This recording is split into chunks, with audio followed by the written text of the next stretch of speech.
Welcome back into the vegetable plot. It's Sunday morning and I've come down. Got plans to make a lasagna later on today, and to do that one of my favourite ingredients is a layer of spinach. Not to everyone's taste, I know, but if you can get it, then spinach layer with a little bit of nutmeg grated on it really does lift a lasagna in my opinion. And we've got some lovely spinach that we've been growing here since last summer. It's overwintered really well and is really starting to put some stalks up, and if I don't harvest this and cut it right back now, it's going to bolt.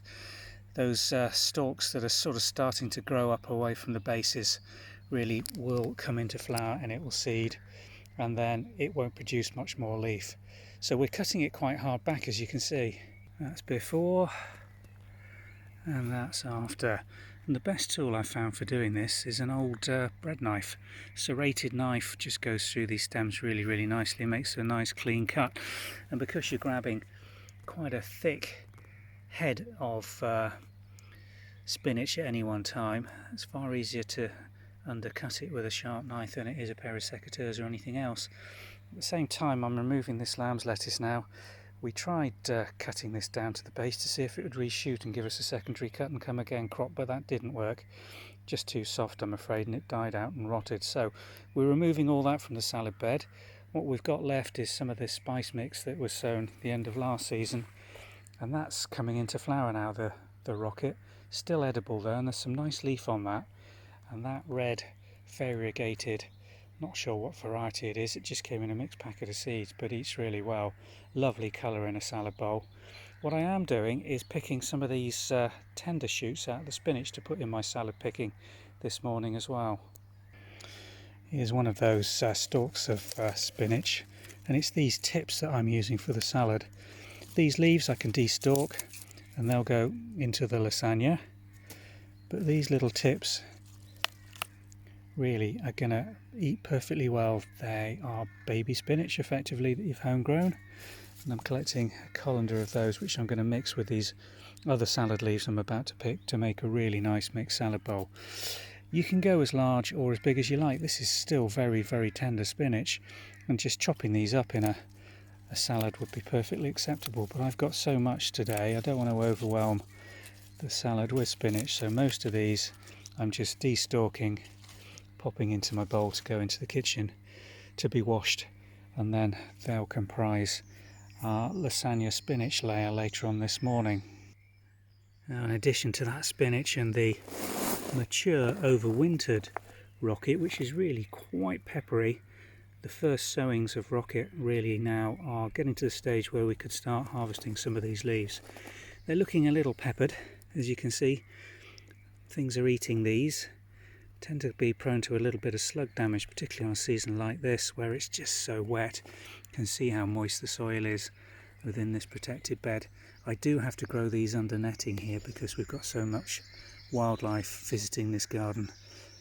Partridge, pheasants, roe deer, not to start on the pigeons and all the other birds, and our home flock of chickens that would just decimate these beds if I didn't put some protection on. So you can see I've got a small metal frame with some pretty robust netting over them, but they're coming on nicely, and I'm going to re-sow both rocket and this come and cut again lettuce this morning.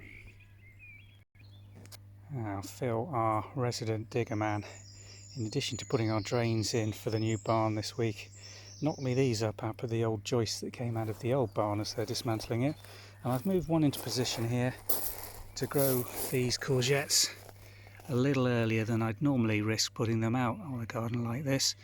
I, again, at this stage have to have some protection from the wildlife to get them established, but the main problem with growing these is slugs eating through the stems, and the basil leaves that come out are very tempting for slugs.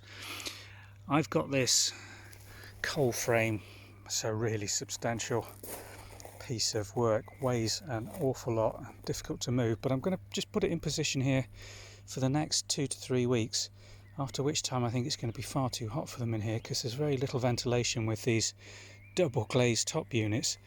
The design really had to mash around the size of glass which came. They were mismeasured and weren't used in the first barn.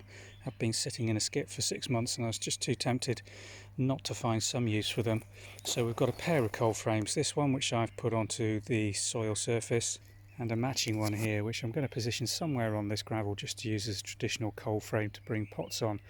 I'm going to have to get some form of little wedges just to go under the double glazing units to allow some ventilation in here. Otherwise I think stuff inside is going to roast.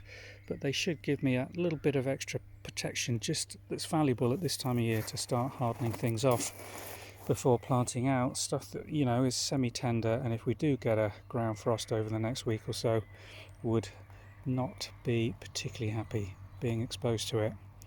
And that certainly goes for these potatoes. I mean, they are tempting fate here middle of May, already through the surface.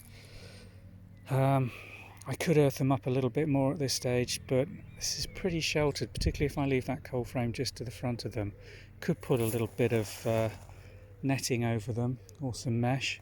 I do have quite a bit of felt material around, which at this time of year, if I just brought it over from the cold frame roughly over the potato growth and just held it down with a couple of bricks on the other side, would probably not crush the growth but just allow it a bit of frost protection and stop these potatoes getting knocked back.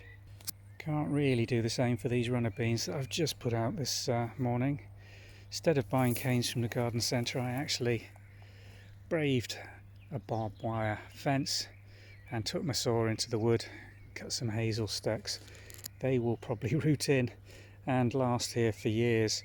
I'm not going to allow them to grow in this position. I don't particularly want hazel bushes that close together. You can see I've still got a few green leaves around the top, but it does give you a more rustic looking bean pole if you can get hold of them. Not something you can go and rustle from a local wood. Please ask the landowner, or cut them yourself if you're lucky enough to have an area of woodland with some hazel that's been coppiced in it. Now I'm going to have to protect these beans as well, because previous year where we grew them out here, the roe deer came down and just munched through the whole lot. They were down to the ground. They had to go out though, because it's starting to get a little leggy, and runner beans, if they get too long when you're planting them or moving them, tend to break off, and if there's any damage or crushing to those stems, they're very tender and it tends to die back to a lower shoot. Not the end of the world, just knocks it back a couple of weeks, will still grow away perfectly fine. And if these were to get eaten or disappear with slugs or whatever else, this time of year still got plenty of time to actually sow seed directly into the ground at the base of these poles, and they'll give us a perfectly good crop if a little later in the season. So plenty happening down here. I've got lots more salad to reseed. Going to harvest some of that early rocket to supplement these pickings that I'm going to take off the netted patch of overwintered salad leaves. I'm probably going to cut, even if I don't use it, most of this spinach down now to get it to reshoot, because with spinach, when you've done that, it will reshoot from that crown very efficiently for a short period of time and give you plenty of fresh young shoots to pick as salad or as a further salad crop. So I'm going to crack on with that this morning. Got a lasagna to make, got an awful lot more spinach to work my way through, as you can see. That's just 4 heads in that big basket that I've got to pick over, so quite a bit of work to be getting on with. Thanks for watching.